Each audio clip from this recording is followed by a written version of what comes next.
Joining us now to discuss the crypto markets is CoinDesk Indices Managing Director Andy Baehr. Welcome back, Andy. Hi, good morning. Good to see you both.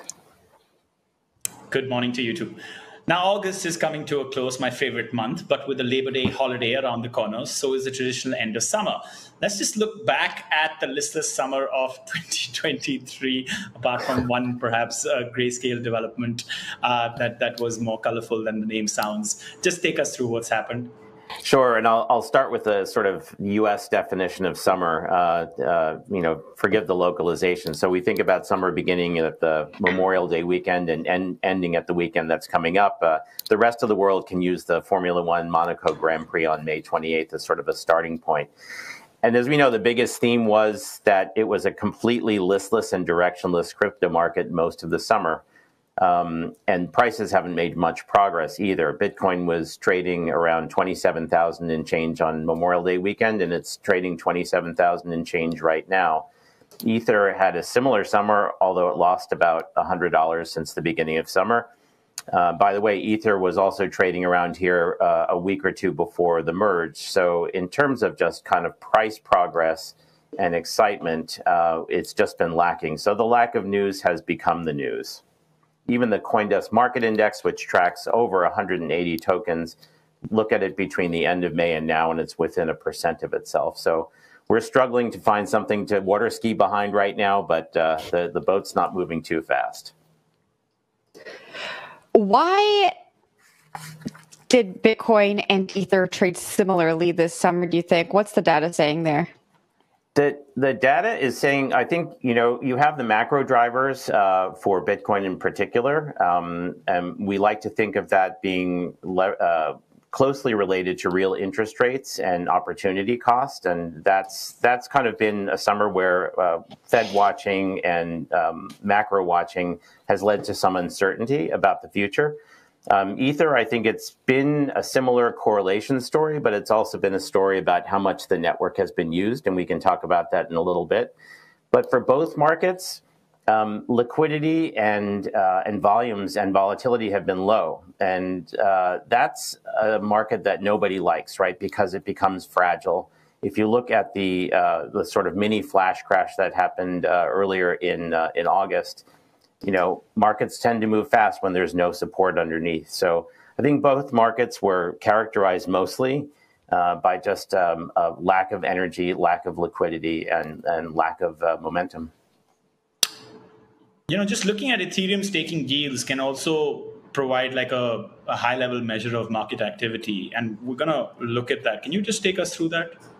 Yeah, this is a really interesting, not that we need yet another way to measure listlessness. It's not a fun topic, but if you want to think about Ethereum staking, we just launched an Ethereum staking index called Caesar earlier this month. So Ethereum validators or Ethereum stakers get yield in two different forms, right? They get consensus rewards for providing consensus to the blocks, and that's paid by the Ethereum network. They also get paid a portion of the transaction fees by Ethereum users. Right, and those two things kind of add up to what the complete kind of yield that Ethereum validators receive for their services. Now, the consensus part is very smooth and very slow moving, right? It's going to typically sort of drift lower as more validators enter the system. There's almost 800,000 validators on Ethereum right now, and there's a line out the door to have that number grow. So that consensus payment is slowly drifting lower. But the really exciting part is those fees, right? And those fees tend to spike. They spike during rushes towards the entrance and rushes towards the exit. You saw them spike during the FTX event last fall, during the Silicon Valley Bank weekend, but also during kind of positive events of demand like the Pepe coin frenzy that happened early in the spring. So you kind of want to think about demand for the Ethereum network as represented by those priority transaction fees as being a pulse of energy and a use of Ethereum that's going to sort of create more use case, commodity-like use case for Ethereum. So what I took a quick look at was how the staking rate since the merge, right, compared to what the levels looked like over the summer and during August. So the Caesar rate for every single day since the merge sat at 5.19%.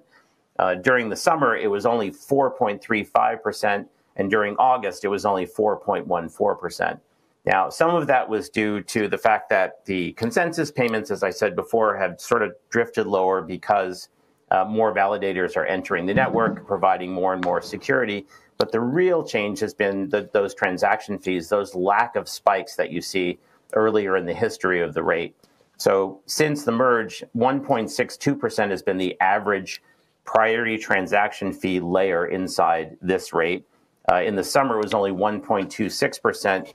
And in August, it was only 1.09%, despite that spike just in the last couple of days when the grayscale news came out. So it's just been pushing a string, basically. We're all looking for either a thaw to the regulatory winter, and I really appreciate what Keith Miller's comments on that from the previous segment. And we're looking to see what comes next to sort of give us some momentum, hopefully some positive momentum. All right, Andy, thank you for joining us and giving us that overview of the markets leading up to now. Thanks so much. Good to see you both. That was CoinDesk Indices Managing Director Andy Baehr.